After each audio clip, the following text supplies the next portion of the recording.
Hello students, how are you all? I welcome you to commerce classes. तो world के सभी part में कहीं ना कहीं हर जगह जो है डे टाइम भी होता है और रातें भी होती हैं, यानी कि each and every part of the world at least experience the day time as well as the night. चाहे वो थोड़े टाइम के लिए हो, चाहे दिन कभी लंबा होता है, कभी रातें लंबी होती हैं, लेकिन कम से कम दिन और रात सभी जगह होती है। कभी सोचा है ऐसा क्यों होता है? ऐसा इसलिए होता है क्योंकि हमारी जो अर्थ है वो अपना एक सेंट्रीफ्यूगल फोर्स यानी फोकस पर घूमती रहती है, बिल्कुल एक लट्टू की तरह। जिस तरह से आपने देखा होगा लट्टू में जो बीच में कील होता है, एक नेल होती है, और जब हम उसको नचाते हैं तो वो कैसे घूमती है, उसी तरह से बिल्कुल उसी तरह से हमारी अर्थ भी अपने एक सेंटर पॉइंट को मान करके घूमती रहती है, यानी स्पिन करती रहती है लगातार। और इसी स्पिनिंग से होते हैं डे और नाइट, यानी कि इसी ये जो मूवमेंट है अर्थ का, इसी की वजह से हम देखते हैं कहीं दिन और कहीं रात। कभी सोचा है कि अगर अर्थ जो है हमारी स्पिन नहीं कर रही होती तो दिन और रात होते क्या? शायद होते, दिन और रात होते, लेकिन वो कितने बड़े होते, कितने लंबे होते, कैसे कैसे होते। तो आज हमारा टॉपिक इसी पर फोकस है, ठीक है। तो आज हम पढ़ेंगे movement of the earth. Movement का मतलब होता है हम कहाँ से मूव कर रहे हैं, यानी एक जगह से किसी दूसरी जगह जा रहे हैं, या हमारी जो बॉडी है या जो भी ऑब्जेक्ट है उसमें कुछ बदलाव हो रहे पोजीशन में, इसको कहते हैं मूवमेंट। तो अर्थ क्या कहीं से कहीं तक जाती है या कहीं घूमती है या मूवमेंट करती है?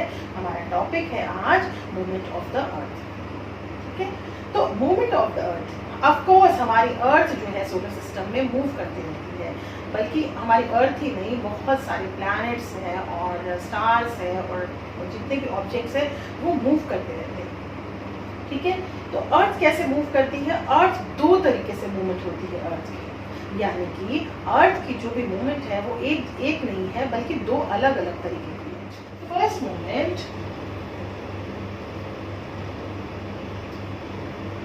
Movement is called the rotation, और जो एक और मूवमेंट है वो है रेवोल्यूशन।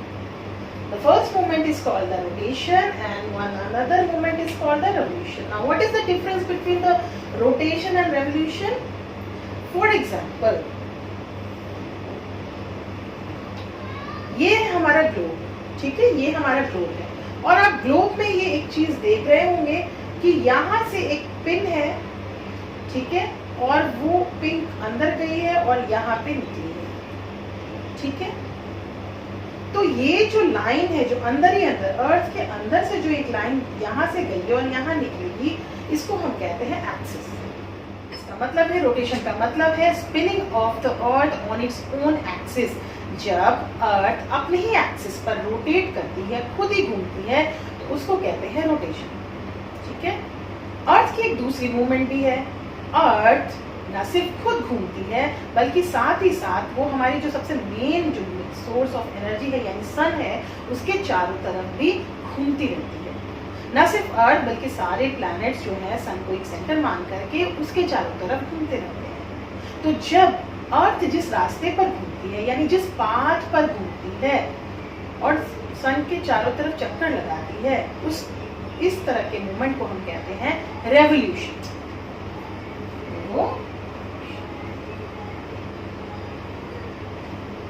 तो हमारे पास कितने तरह के मूवमेंट आ गए अर्थ के? Rotation and revolution.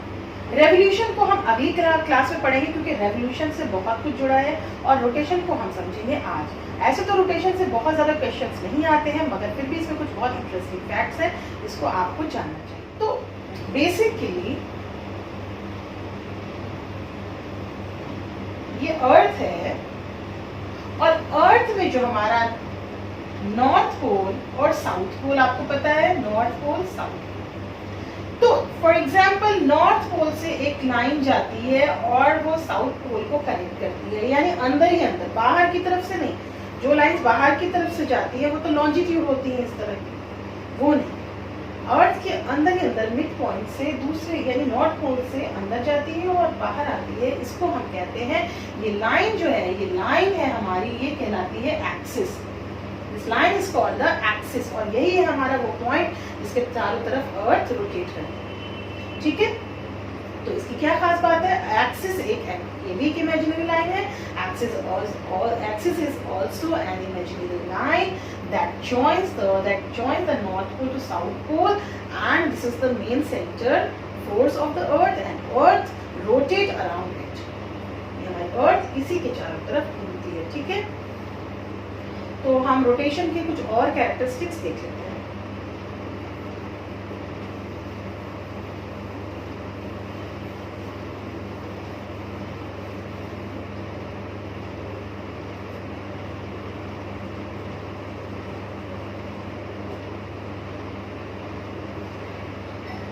तो रोटेशन समझने से पहले हमें ये समझना होगा कि एक्चुअली हमारी अर्थ जो है वो उसका पोजीशन क्या है। क्या अर्थ हमारी बिल्कुल सीधी है? मैंने प्रीवियस क्लास में बताया था कि अर्थ सीधी नहीं है, बिल्कुल स्ट्रेट नहीं है। फॉर एग्जांपल मैं एक लाइन ड्रॉ करूँ, ये लाइन है, सपोज ये कोई लाइन है, ठीक है। और अगर इस लाइन पे मैं बिल्कुल सीधे बिल्कुल स्ट्रेट अगर कोई लाइन खींचती हूँ बिल्कुल परपेंडिकुलर इस तरह से, if I am drawing a line straightly, ठीक है, इस लाइन, तो ये कितने डिग्री का एंगल बनाती है? ये बनाती है 90 डिग्री एंगल। ये एंगल जो बना है ये कितना बना है? 90 डिग्री, ठीक है। तो सपोज हम ये स्पेस है, ये स्पेस है, ठीक है, और यहाँ सन है, for example this is the sun, और समझ लीजिए स्पेस में तो कुछ है नहीं, वैसे तो पूरा वैक्यूम है, लेकिन एक स्पेस जैसा है, यानी कि प्लेन, ठीक है। तो इससे हमारे अर्थ जो है वो कुछ दूरी पर है, 150 मिलियन किलोमीटर इस तरह से दूरी पर है। तो इस प्लेन पर अगर हमारी अर्थ बिल्कुल सीधे इस तरह से आती, for example if our earth would be like this, बिल्कुल स्ट्रेट होती, तो हमारी अर्थ भी 90 डिग्री का एंगल बनाती। But our earth is not like this, earth इस तरह से नहीं है, ठीक है। अर्थ कैसे है? अर्थ इज टिल्टेड, अर्थ थोड़ा सा झुकी हुई है, ऐसे नहीं है, ऐसे झुक गई है, यानी कि अर्थ ऐसे है, ठीक है। अर्थ थोड़े से झुक गई, ठीक है। और अर्थ कितना झुकी हुई है? फॉर एग्जाम्पल ये 90 डिग्री का एंगल है पूरा ये, और अगर अर्थ झुक गई है तो अर्थ कितनी डिग्री झुकी है? अर्थ जो है वो टिल्टेड है by 23.5 degree. The earth is tilted by 23.5 degree, ठीक है। ये एक कोइंसिडेंस भी है कि हमारा ट्रॉपिक ऑफ कैंसर भी जो हमने चुना है या कैप्रिकॉर्न भी चुना है वो भी 23.5 डिग्री से जाता है, और हमारी अर्थ जो खुद भी झुकी हुई है थोड़ा सा स्लाइटली टिल्टेड, वो भी कितना डिग्री से है? How much degree earth is tilted? तो it is tilted by 23.5 degree. तो याद करने में मुश्किल नहीं होगी, सेम ही है, ठीक है। अब इसका ये क्वेश्चन डायरेक्ट आता है कि about how much earth is tilted, तो earth is tilted by 23.5 degree. This is very simple. इसका एक और क्वेश्चन आता है कि अर्थ अपने ऑर्बिटल प्लेन से, ये जो मैं आपको प्लेन बता रही थी बार बार, ये प्लेन है ना, ये इस तरह से कोई भी चीज 90 डिग्री का एंगल कब बनाएगी? जब नीचे उसको जो है वो प्लेन जो है बराबर मिलेगा, यहाँ जो लाइन होगी वो सीधी मिलेगी, ठीक है। अगर कोई लाइन ऐसे होगी और वहां 90 डिग्री, तो वो नहीं बनेगा, ठीक है। तो ये जो प्लेन है, जो सन के चारों तरफ जो है, समझ लीजिए कोई बिल्कुल प्लेन, अगर जब जमीन होती है, अगर लैंड होती है मान लीजिए, तो उसको हम बिल्कुल बराबर कर देते हैं। उसके बाद हम वहाँ पे अर्थ का देखते हैं कि कैसे है सिचुएशन। तो सपोज कर रही मैं, ठीक है, वहाँ तो कुछ है नहीं, और पूरा हमारे सोलर सिस्टम पूरा यूनिवर्स वैक्यूम है, कुछ है नहीं, लेकिन हमने ऐसा अज्यूम किया है कि अगर एक प्लेन होती तो इस प्लेन को नाम दिया गया है ऑर्बिटल प्लेन। क्या नाम दिया गया है? Orbital plane. This is called the orbital plane. तो पूछा जाता है क्वेश्चन कि अर्थ अगर 23.5 डिग्री टिल्टेड है, दैट इज डिफरेंट थिंग, बस ये लेकिन ये अपने ऑर्बिटल प्लेन में कितना डिग्री क्रिएट करती है, यानी कि अब मैं इसको हटा देती हूँ, ऐसा तो है नहीं, अर्थ ऐसी है, अर्थ ऐसा है, तो अर्थ अपने ऑर्बिटल प्लेन से कितना डिग्री बनाती है? तो अर्थ अपने ऑर्बिटल प्लेन से बनाती है 66.5 डिग्री। ये बहुत ही ऑब्वियस है। अगर मैं यहाँ एक लाइन खींच दूं, यहाँ से यहाँ टिल्टेड है 23.5 डिग्री, और यहाँ से यहाँ अपने ऑर्बिटल प्लेन से कितना ऊपर है? यहाँ से 23.5 डिग्री टिल्ट है, और यहाँ से कितना उठी हुई है? तो यहाँ से 66.5 डिग्री, दोनों को मिला देंगे तो क्या आ जाएगा? 90 बन जाएगा। इस तो ये कॉन्सेप्ट समझना आपको बहुत जरूरी है अर्थ के मूवमेंट के लिए। ये आपको जब आगे आप समझेंगे तब समझेंगे कि इसके क्या मीनिंग है, ठीक है। तो इसका मतलब है कि अर्थ इस तरह से झुकी है। अब मैं बनाती हूँ कि अर्थ किस तरह से,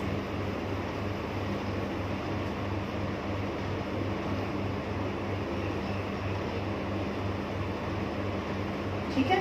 तो अर्थ थोड़ा टिल्टेड है, तो हम अब नॉर्थ पोल यहाँ नहीं बनाएंगे, बल्कि यहाँ we will write the north pole here and the south pole will be here. Now I am going to join the line which is going from inside the earth. अर्थ के अंदर से एक line जा रही है, इसको मैंने नॉर्थ और साउथ से ज्वाइन कर दिया, ठीक है। ये भी एक इमेजिनरी लाइन है और यही है हमारा सेंटर पॉइंट जिसके चारों तरफ अर्थ घूम रही है। तो इसका नाम क्या है? This name is axis. यही है हमारा axis. This will be called as axis, the line which is joining the north pole and south pole from inside the earth, not outside. earth के बाहर जो north pole और south pole को join करती है वो तो longitude कहलाती है, वो नहीं। earth के north pole में ही एक hole कर दीजिए और वहाँ से एक stick डालिए और नीचे south pole से जब वो निकलेगा तो वो अंदर ही अंदर जो है वो क्या होगा, वो हमारा एक्सिस होगा। और उसी एक्सिस को जब हम घुमाएंगे तो हमारी अर्थ भी, ठीक है ना। अर्थ कितनी स्पीड से घूमती है, ठीक है। अर्थ आप जैसे देख रहे हैं कि अर्थ हर चीज किसी न किसी स्पीड से घूमती है। तो अर्थ इज रोटेटिंग। अर्थ की जो रोटेशन होती है वो 1675 किलोमीटर पर आवर, यानी कि आप एक बाइक पे बैठे हैं और आप एक घंटे में 1675 किलोमीटर की स्पीड से जा रहे हैं। इतनी स्पीड से अर्थ रोटेट। लेकिन एक और क्वेश्चन आता है कि अर्थ जो है वो इक्वेटर, अर्थ का इक्वेटर कहाँ होगा? ऐसे होगा कि हमने अर्थ को टिल्ट कर दिया तो इक्वेटर यहाँ से, ये इक्वेटर हो गया हमारा 0 डिग्री, इक्वेटर 0 डिग्री में होता है। ये कैंसर हो गया हमारा, ये आर्कटिक सर्कल हो गया, ये कैप्रिकॉर्न हो गया, अंटार्कटिका है ना, अंटार्कटिका। तो अर्थ जो है वो इक्वेटर और उसके आसपास यानी कि बीच के हिस्से में जहां से अर्थ थोड़ी बल्ज है, निकली हुई है, उस एरिया में अर्थ की स्पीड जो है वो बहुत ज्यादा होती है, ठीक है। अर्थ की स्पीड इज मोर, ज्यादा होती है। जबकि पोल्स के पास, दोनों पोल्स के पास यहाँ भी और यहाँ भी जो स्पीड होगी वो क्या होगी? कम होगी। एज कंपेयर्ड, अगर पोल्स की तरफ की स्पीड और इक्वेटर की तरफ बीच के हिस्से में हम स्पीड को कंपेयर करें तो यहाँ ज्यादा स्पीड से घूमती है और यहाँ कम स्पीड से। अब इसका क्या रीजन है? इसका रीजन ऑफ कोर्स ये है कि बीच का एरिया बल्ज है, तो उसको स्पीड को जो है उसको मेकअप करने में जल्दी उसकी स्पीड को करना पड़ता है ताकि वो साथ साथ चले ना। इसीलिए हाँ, क्योंकि ये स्पीड, क्योंकि ये एरिया जो है बल्ज है, इसका भी इससे हम रिलेट कर सकते हैं। देखिए कभी आप किसी मैरी गो राउंड में या किसी ऐसे झूले पे बैठते हैं, आप कई जगह किसी राइड पे बैठे होंगे जो गोल घूमती है, ठीक है, ऐसे किसी भी राइड पे बैठी जिसमें गोल घूमती है, तो आपको बहुत स्पीड से घुमाने से आपको ये लगेगा, you will feel that you will fall down, ठीक है, you will go away from the ride, आप झूले से बाहर निकल जाएंगे, you will get out of the ride. एकदम आप प्रेशर इतना ज्यादा पड़ेगा आप पे कि आपको एक टाइम पे लगेगा कि आपने हाथ छोड़ा तो आप गिर जाएंगे, ठीक है, आपके बॉडी पे आपको बीच के हिस्से पे प्रेशर फील होगा। उसी तरह से अर्थ जो है वो इतने तेजी से घूम रही है, it is rotating on a high speed, कि इसका जो बीच का एरिया है वो लगातार जो है बढ़ता जा रहा है, बल्ज हो गया, निकल गया। एक बैलून में पानी भरिए और उसको ऐसे करिए तो उसका बीच का हिस्सा जो है वो आपको ज्यादा दिखाई देगा निकला, ठीक है, ये बहुत ही कॉमन है। बीच का हिस्सा ये बढ़ते जा रहा है। अब इसमें एक और इंटरेस्टिंग बात है कि अर्थ की जो स्पीड है वो आज जो स्पीड है, आज हमारी जो भी स्पीड है अर्थ की, उस हिसाब से according to today's speed earth takes 24 hours to complete one rotation. यानी अर्थ अगर यहाँ पे सन दिख रहा है तो ये घूम के जब ये पॉइंट दोबारा आएगा तो फिर कितना टाइम हो जाएगा? 24 आवर्स, यानी कि 24 घंटे में दिन और रात दोनों पूरे हो जाएंगे, ठीक है। तो 24 आवर्स तो अर्थ को लगते हैं, आपको पता है। लेकिन इसमें एक फैक्ट ये है कि अर्थ की स्पीड आज से 200 मिलियन ईयर्स अगो, यानी बहुत लाखों साल पहले अर्थ की ये स्पीड नहीं थी। अर्थ उस टाइम पर अर्थ, ऐसा साइंटिस्ट और रिसर्चर्स बताते हैं कि अर्थ, इससे पहले अर्थ सिर्फ 22 आवर्स में अपनी रोटेशन कंप्लीट कर लेता था, यानी कि कम टाइम में घूम के वापस आ जाता था। इसका मतलब है कि अर्थ की स्पीड ज्यादा होगी।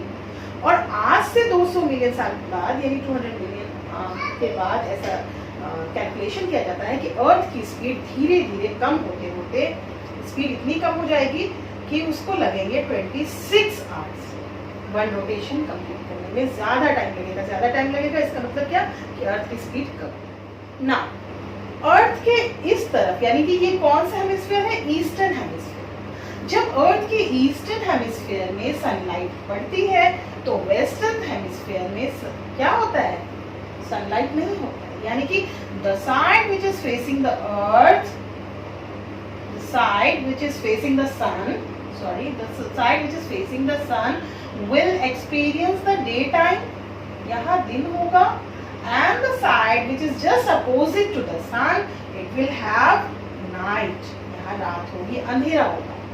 तो ये दिन और रात के बीच में जब हम देखते हैं, जब ये रोशनी पड़ती है, आप घर में भी करके एक्सपेरिमेंट देख लीजिएगा ग्लोब लेकर के और टॉर्च से इसको चेक करिएगा, तो आपको दिखेगा कि बीचों बीच जो है एक डिवाइडिंग, एक शैडो की, एक परछाई की एक लाइन सी बन जाती है।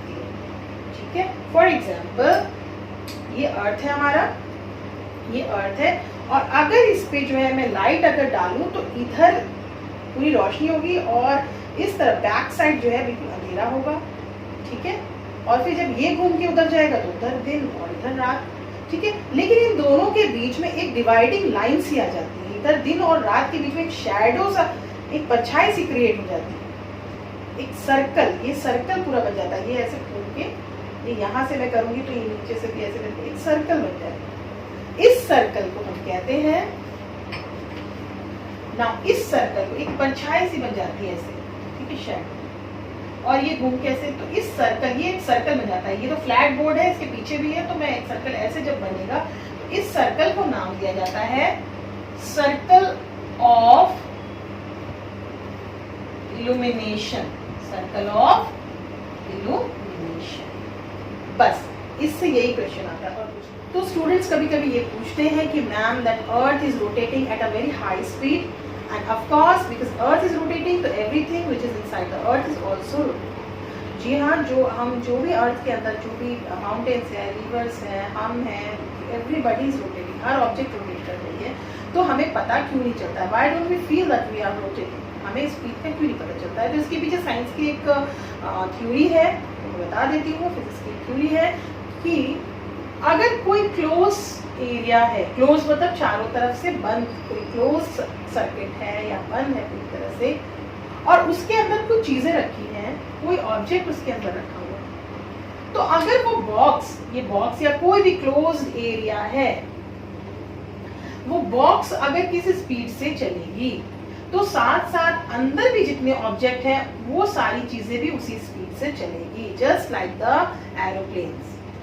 आप जब फ्लाइट पे बैठते हैं, एरोप्लेन्स पे बैठते हैं और जाती है प्लेन, तो आपको पता नहीं चलता है कि आप कितनी स्पीड से जा रहे हैं। क्यों? क्योंकि वो प्लेन जो होता है, हमारा एरोप्लेन होता है, वो बिल्कुल क्लोज सरफेस, क्लोज एरिया है, एक बंद एरिया है। तो एरोप्लेन की जो स्पीड होती है, हम भी उसी मोमेंटम पे आ जाते हैं, हमारी भी स्पीड उतनी तेज होती है।